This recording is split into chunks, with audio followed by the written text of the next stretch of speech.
আসসালামু আলাইকুম। দিশাস কুকবুকে সবাইকে ওয়েলকাম করছি। আজকে আমি রান্না করেছি দেশি মুরগির ঝোল।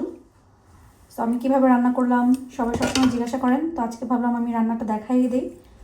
ভিডিওটা দেখেন, ভালো লাগলে দিশাস কুকবুক সাবস্ক্রাইব করবেন এবং কমেন্ট করে বলবেন কেমন লেগেছে।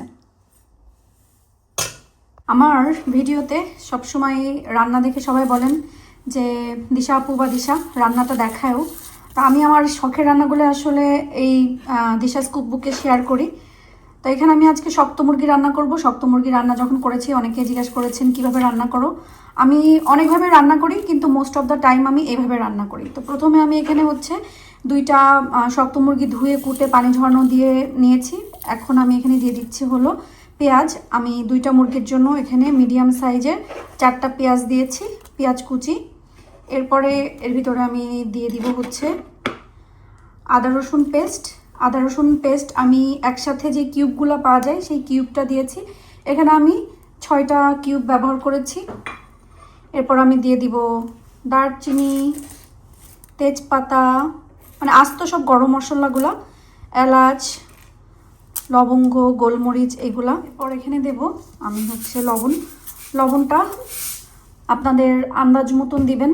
আমি এখানে 1 টেবিল চামচ মতো দিয়েছি, লাগলে কিন্তু আমি পরে আবার দিতে পারবো। এরপরে আমি এখানে দিব হলুদটাও জাস্ট একটা এখন কালার আসার জন্য কিছুটা দিব। মানে আপনি পুরো তরকারিতে যতটুকু হলুদ দিবেন তার হাফ এখন দিবেন, বাকি হাফ পরে ইউজ করবেন। আমি এখানে পুরো 1 চামচ মতন হলুদ ব্যবহার করবো, সো হাফ চামচ হলুদ আমি এখন দিয়েছি। সাথে দিয়ে দিব তেল। রান্নার কালারটা কিন্তু সুন্দর হওয়ার ডিপেন্ড করে তেলের উপরে। এখন আমি এই সবগুলা উপকরণ একসাথে আমি কিন্তু মাখাই নিব।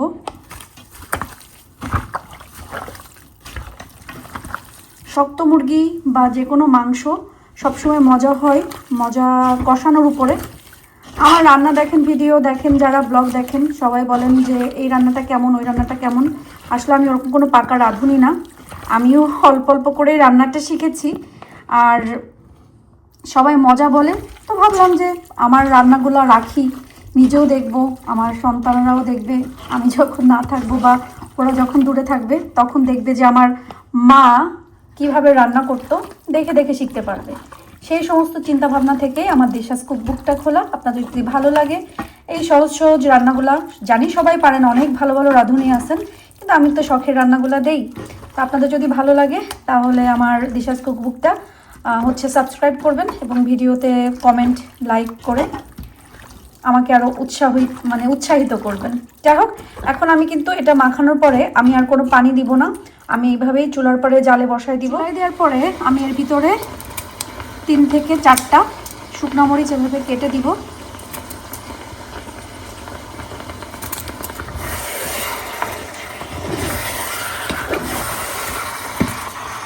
ভালো করে মিক্স করে দিয়ে আমি ঢেকে রাখবো। আর চুলার জালটা কিন্তু কম রাখবেন না, চুলার জালটা সবসময় চেষ্টা করবেন একদম ফুল গ্যাস, যারা গ্যাস ইউজ করবেন ফুল গ্যাসে দেওয়ার, এবং যারা ইলেকট্রিক বা অন্য চুলা ইউজ করেন আপনারা কিন্তু একদম ফুলটাই দিয়ে এটা ঢেকে চুলায় বসায় রাখতে হবে। কোনো পানি দেওয়া লাগবে না এই পর্যায়ে, কারণ এটা থেকে দেখবেন কত খানিকটা পানি বের হয়। 5-10 মিনিট জাল হওয়ার পরে আমি এখন এটা একটু নেড়ে চেড়ে দিব।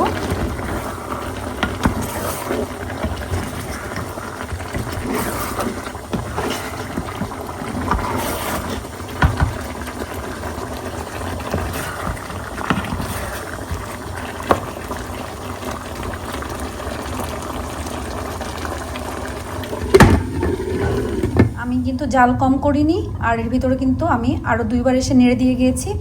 এখন মুরগি থেকে এত খানিকটা পানি বের হয়েছে। এটা কিন্তু সম্পূর্ণ মুরগির, পেঁয়াজের সব কিছুর পানি। তো এখন আমি কি করব, এই পর্যায়ে আমি জালটা কিন্তু কম করে দিব। জালটা কম করে আমি এক এক করে সব মশলাগুলো দিয়ে দিব। তো প্রথমে আমি দিব জিরা গুঁড়া,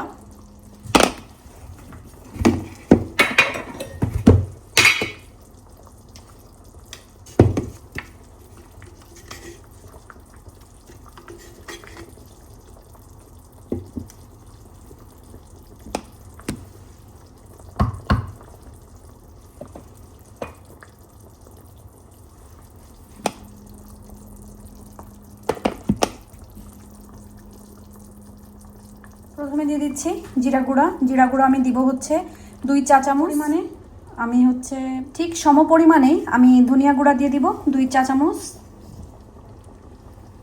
এরপর দিব আমি মরিচের গুঁড়া। ঝালটা তো আপনারা আপনাদের পছন্দ অনুযায়ী দিবেন।